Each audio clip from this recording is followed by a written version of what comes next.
see us as humans going? Like the phone at the moment is great, but it's external. Okay, so where do you see? You talk about holograms. Yeah. So how do you think robots are going to be integrated to what we are as humans? Well, I don't like to put a lot of cold water on the social theorists out there, the technocrats that see some sort of singularity coming, where man and machine meld into one, and then there'll be these great big battles and such for humanity and robot, whatever that might be.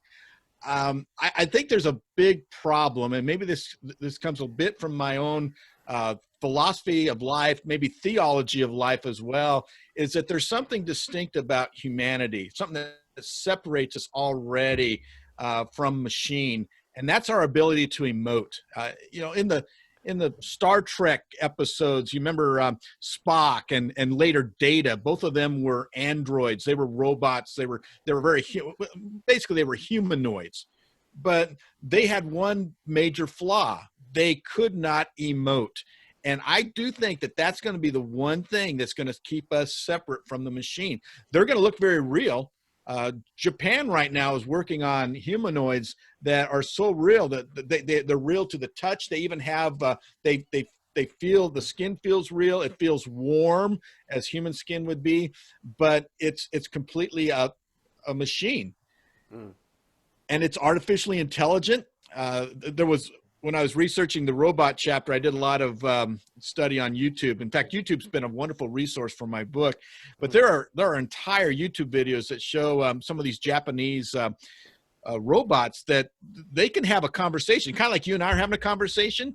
The robot will start by asking you a question, and then you respond, and they're learning from you. That's what artificial intelligence is. It's the ability to learn something as it's going. And so it's creating a memory bank, but literally they have this particular robot that's an interviewer. She sat down and this robot did and had a conversation and was asking very astute questions by the end of the interview.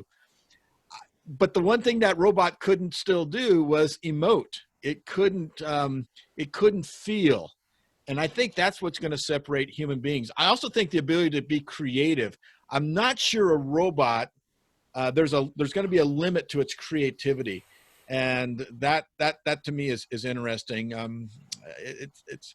It's caused me a lot of thought, okay. But that's probably the biggest difference. I don't see a singularity ever happening. I know there are a lot that propose that, and some even fear it, that there's going to be a singularity of man and machine, but yeah. I don't see that. Yeah. What's going to happen though, and just look at it from a practical point of view, Jeff, is that robots are going to start taking over those jobs that human beings probably shouldn't be doing anyway. You think about firefighting, you think about police work, you think about those type of work. In Los Angeles right now, they have police robots going around patrolling parks in some Southern California areas. We already have police robots, but imagine the day when you have a fire. We don't need to send a human being into a fire. We can send a robot into a fire, and they can do the work of a human being. And if we lose the robot, we lose the robot. We don't lose a human life.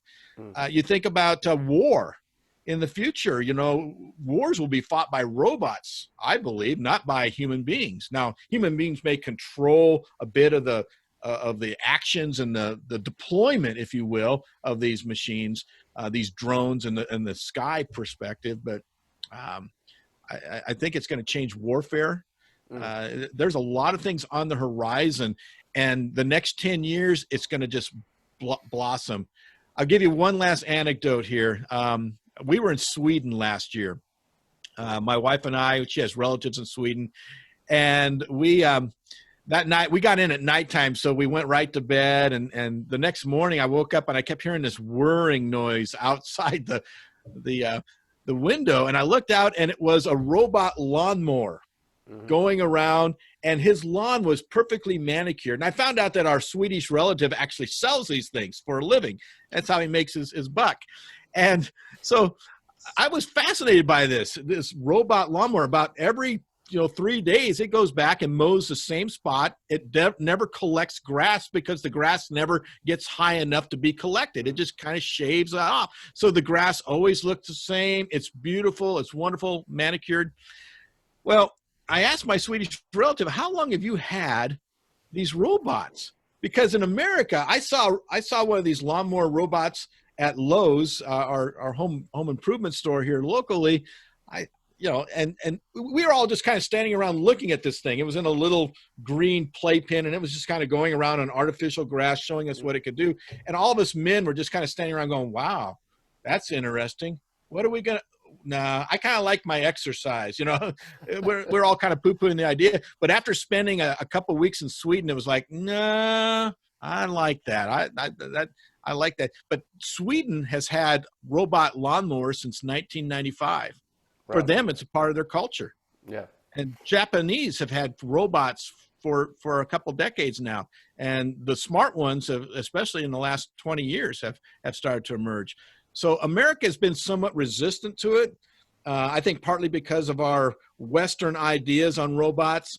Westerners tend to look at robots as being more evil in our movies and such. Robots are always trying to destroy the world, whereas the Eastern idea of a robot is it's more of a companion. It's a friend. I find that also interesting. Yeah, the Japanese have certainly developed robots that look after people in aged care homes.